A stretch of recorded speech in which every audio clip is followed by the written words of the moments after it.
la vie, la vie, la vie, la vie, la vie, la vie, la vie, la vie, la vie, la vie, la vie, la vie, la vie, la vie, la vie, la vie, la vie.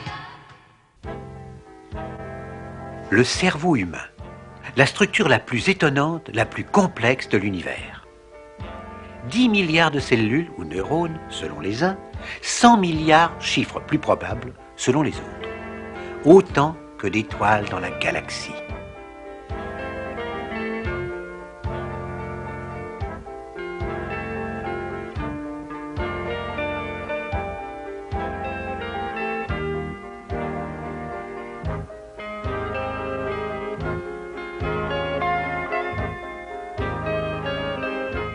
Mis bout à bout, les neurones d'un cerveau humain égaleraient la distance de la Terre à la Lune.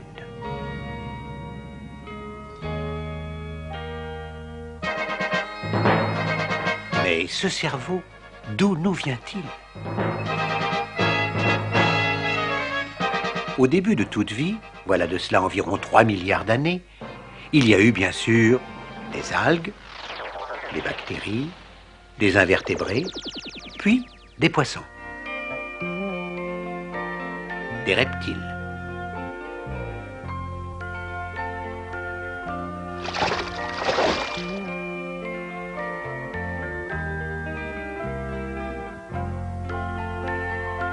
« 200 millions d'années. L'archicortex, que vont nous léguer les grands reptiles. Sa finalité, la conservation de l'espèce. Sa devise, tout et tout de suite. Ses réflexes, défense de son territoire, combativité, agressivité. Et transmis par l'évolution, tout cela subsiste en chacun de nous. 100 millions d'années, le paléocortex, déjà plus complet, ses réactions moins élémentaires, comportent des émotions comme la crainte, la peur, un début de mémoire aussi, qui se traduit par l'instinct de conservation, et important pour la survie, le sens de la fuite.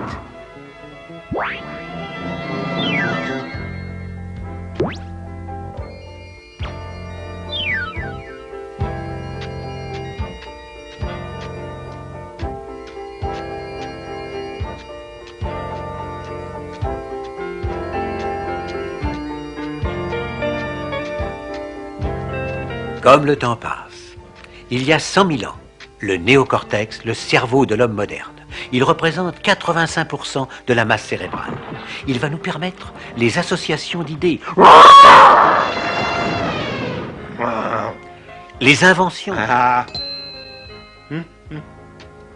Très subtiles, les inventions.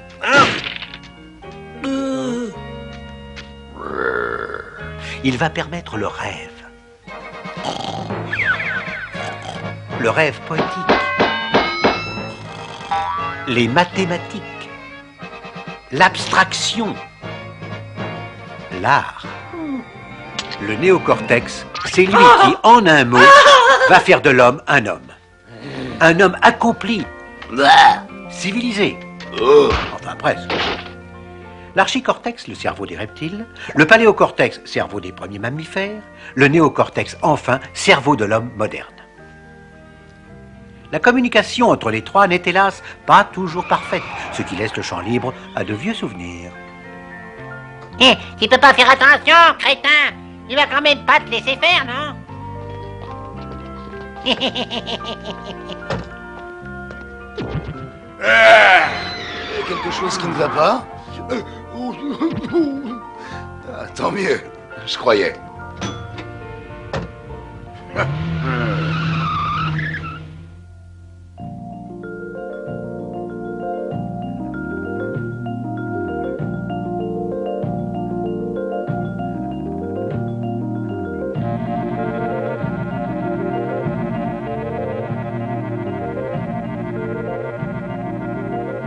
Circulez! Circulez!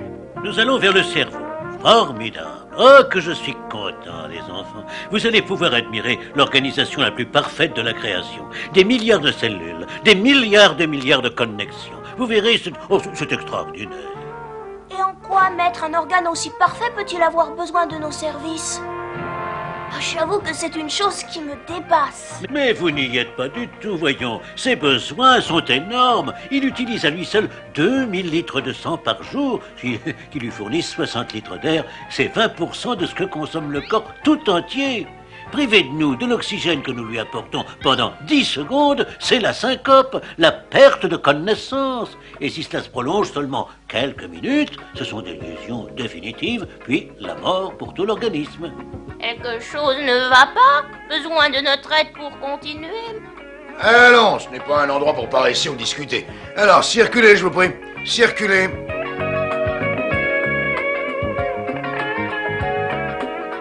Alors, on se grouille, l'ancêtre? Quelle époque, quelle époque. Aucun respect pour les aînés. Du mouton, ça ne se passerait pas comme ça. Hé, Oh, on n'aurait pas besoin d'un petit coup de main, des fois, la jolie globine, parce que... Aïe, oh. Oh,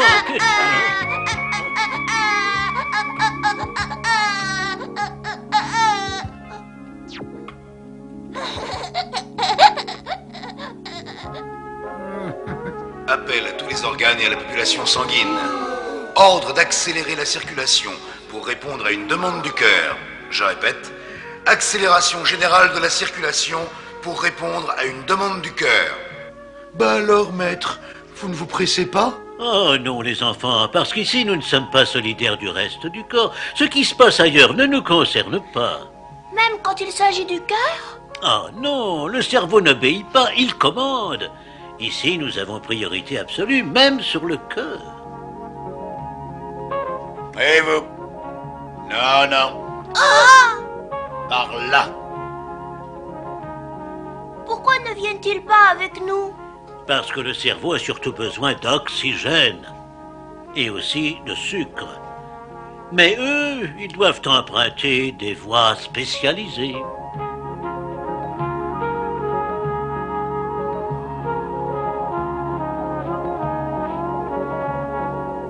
Maître, quand serons-nous près de ces neurones pour leur délivrer notre charge? Jamais, mon petit. Les neurones sont trop délicats pour entrer en contact direct avec nous. Ça se passe autrement, tu vas voir.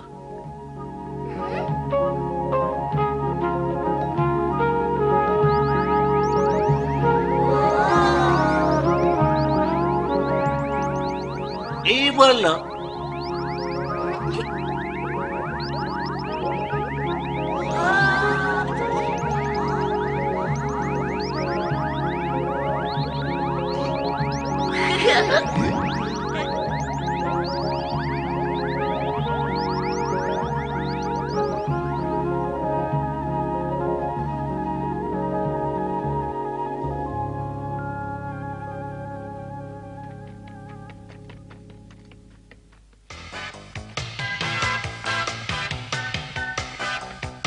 Allons, dépêche-toi un peu.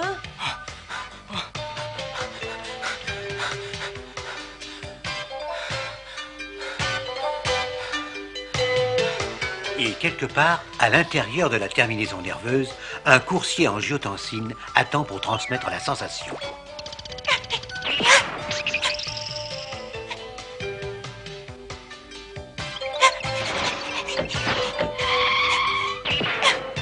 Soif, hein? Bon, transfert.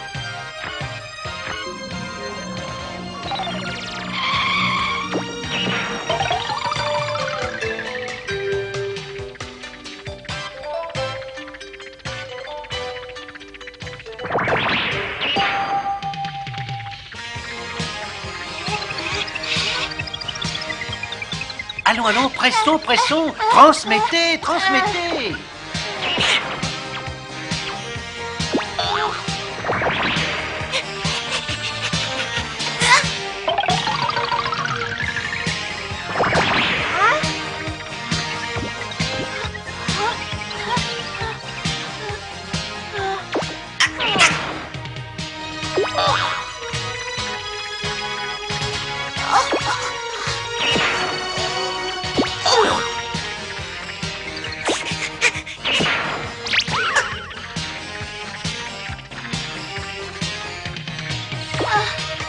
Nos voix vont maintenant se diversifier. C'est que nous avons jusqu'à 100 000 connexions. 100 000 connexions pour chacune des 100 000 milliards de cellules nerveuses du cerveau. Essayez un peu d'imaginer le nombre que cela fait. Allons, allons, essayez.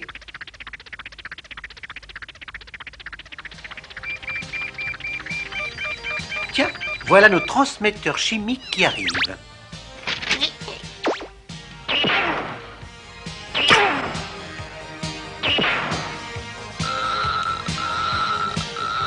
Alors, que disent-ils? Que veulent-ils? On a soif, chef. Qu'est-ce qu'on a eu chaud? On redemande d'accélérer la respiration, chef. Et de faire monter la température? Et on transmet au cœur, au poumon, au diaphragme. Pas vrai, chef? Vous avez fini de vous rendre intéressant. Ce ne sont pas là vos problèmes. Transmettez au centre du bulbe rachidien. C'est à eux de décider. Allez!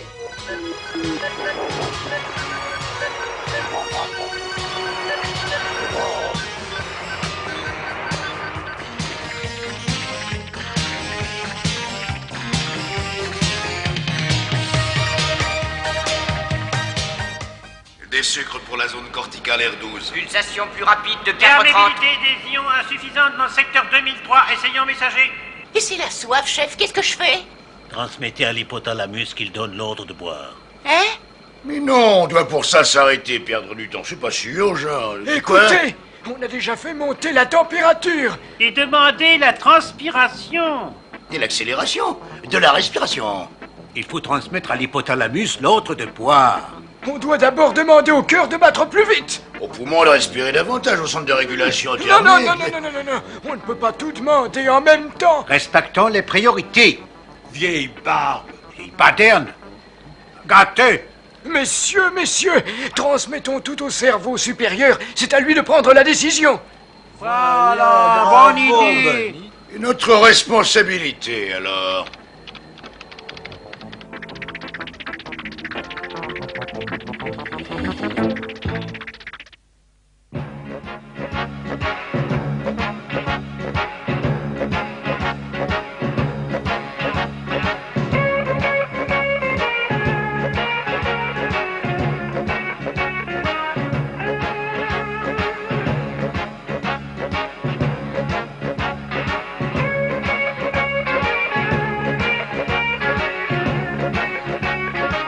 Qu'est-ce qu'ils vont vite, ces neurotransmetteurs, c'est pas croyable.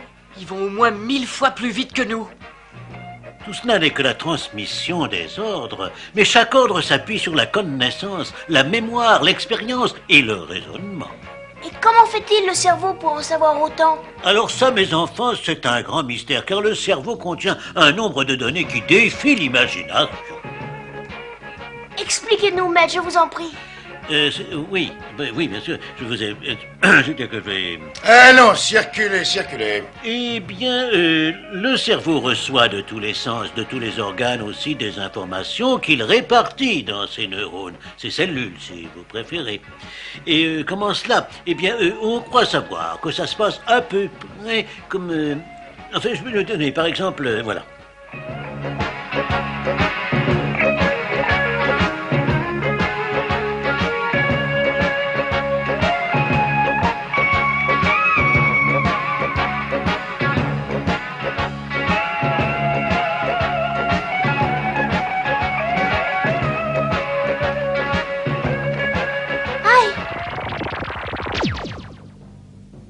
Douleur, transmettez.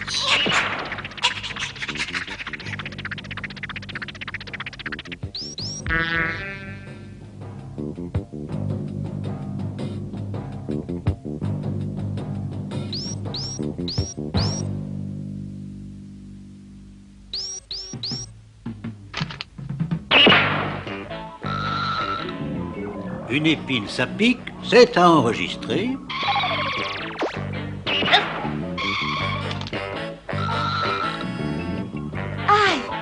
Une piqûre, ça fait mal, à enregistrer.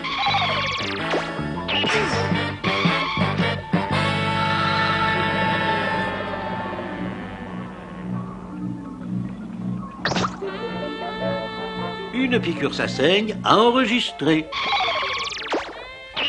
Que l'on nous fabrique quelques protéines mémoire pour emmagasiner tout ça, s'il vous plaît. Alors, ces protéines, est-ce que ça vient? Dépêchons-nous, les informations à classer arrivent.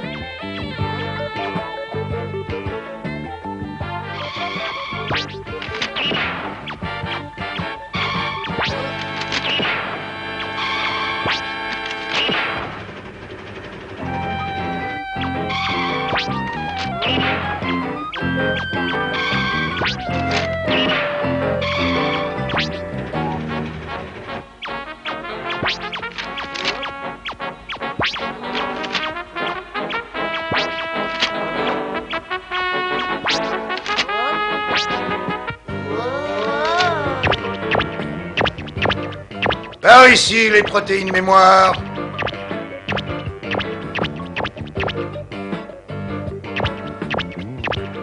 Pour la piqûre, c'est par ici.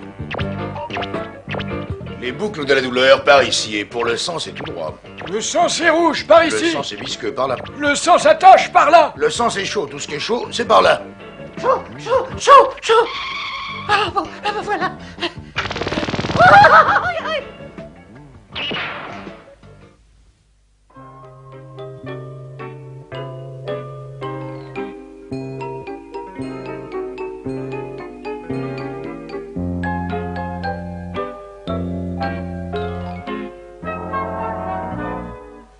Mais alors, si ça se passe comme ça, c'est tout simple? Oh non, mon petit, ce n'est pas simple du tout, car lors de la piqûre, ce ne sont pas les quelques messagers dont je vous ai parlé qui suffiront à porter la sensation jusqu'au cerveau pour l'emmagasiner, mais des milliers et des milliers. Et chacun d'eux porte un message différent. Tenez, la goutte de sang, elle sera aussi classée par forme, odeur, saveur, température, composition et que sais-je encore.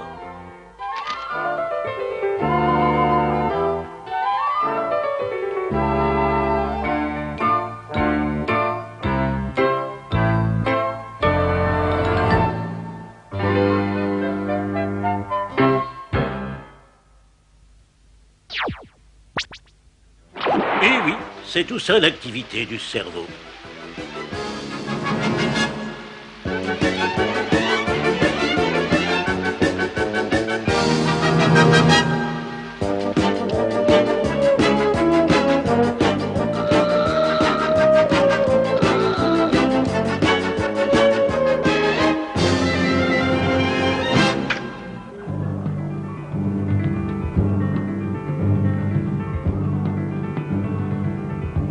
Une rose, ça sent bon, enregistré.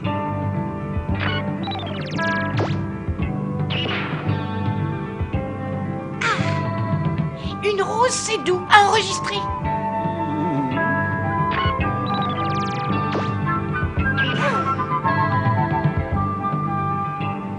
Une rose, c'est joli à enregistrer. Ah! Youpi!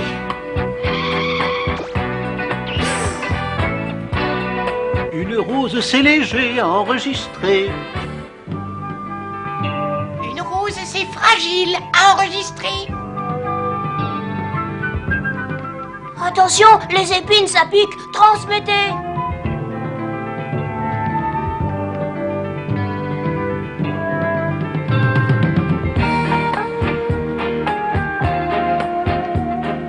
Une rose, c'est rose. Comment? Une rose, c'est blanc. Non, c'est rouge. Allons, c'est jaune. Non, c'est blanc, je vous dis. Allons, les jeunes gens, un peu de tenue, voulez-vous? Vous avez tous raison. Elles peuvent être de toutes ces couleurs, les roses. Hein? Toutes les couleurs perçues sont enregistrées. Allez. Mais alors, maître, et comment fait-il le cerveau pour emmagasiner tout ça? Et qu'est-ce qu'il en fait? Enfin, vous n'écoutez pas ce que je vous dis. On croit que si l'œil, par exemple, reçoit une information ou perçoit un danger, la nouvelle est dirigée vers le cerveau qui, en fonction des connaissances emmagasinées, va ordonner l'action appropriée. Voyez-vous?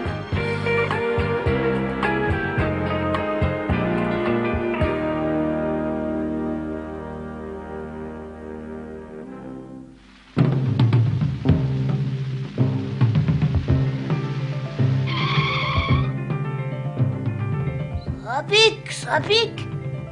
Oh.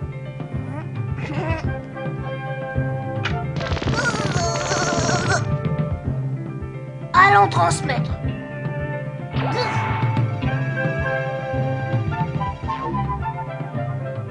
Attention, les épines, ça pique. Transmettez.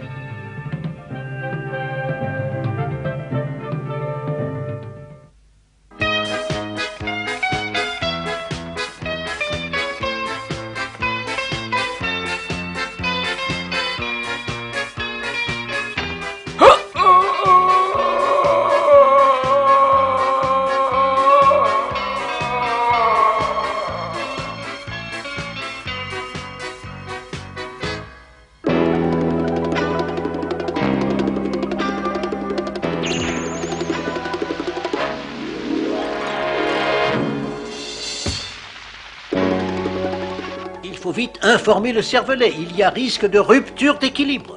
Oh, je ne crois pas, chef. On est jeune. On réagira par réflexe en direct de la moelle épinière. Ne prenons pas de risque. Transmettez aux régions intéressées.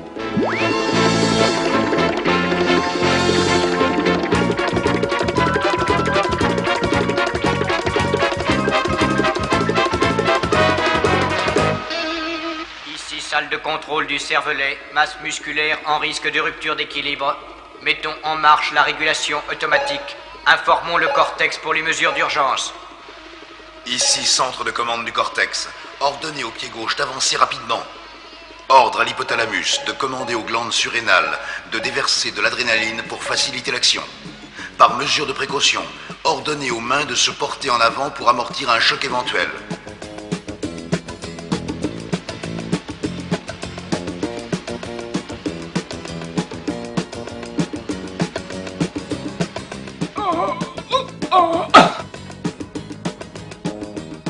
Alors le cerveau sait tout, contrôle tout et emmagasine tout? Il sait surtout les choses qu'on se donne la peine de lui faire connaître. Pour le reste, il n'emmagasine qu'une petite partie de ce qu'il perçoit. Un centième peut-être. Parce que tout lui arrive en même temps, bien sûr. Forme, couleur, saveur, bruit, sentiment, association d'idées. Alors il ne conserve que le plus important. Et les ordres qu'il donne viennent de quel endroit du cerveau? Ah, chaque partie du corps correspond à une zone. Pour certaines parties, le visage et les mains, par exemple, leur mobilité demande beaucoup de place. Comme ceci. Ou comme ça, si vous préférez. Hé, Qu'est-ce qu'il y a? monsieur, le cerveau, alors, il contrôle vraiment tout l'individu? À vrai dire, seulement à peu près, parce que l'harmonie n'est pas toujours très bonne entre ces diverses parties. Par exemple, le cerveau le plus ancien, le plus bagarreur, veut toujours dominer. Je vais me les payer. Je sens que je vais me les payer, ces deux-là. Non mais t'as entendu, non mais t'as...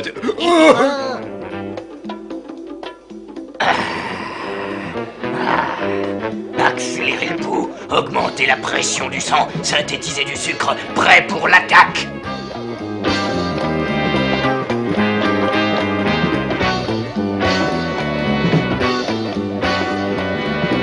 Allons, du calme. On ne va pas s'énerver pour si peu. On ralentit le cœur, on élimine le sucre superflu, on se calme. De quoi se mêle-t-il, celui-là? Alors on y va.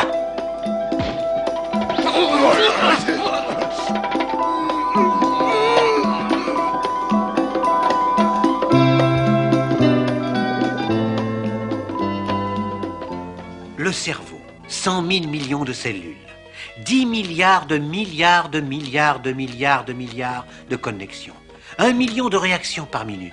Pour écrire le nombre de combinaisons qu'il pourrait élaborer, il faudrait un chiffre avec 10 millions de kilomètres de zéro, soit 26 fois la distance de la Terre à la Lune.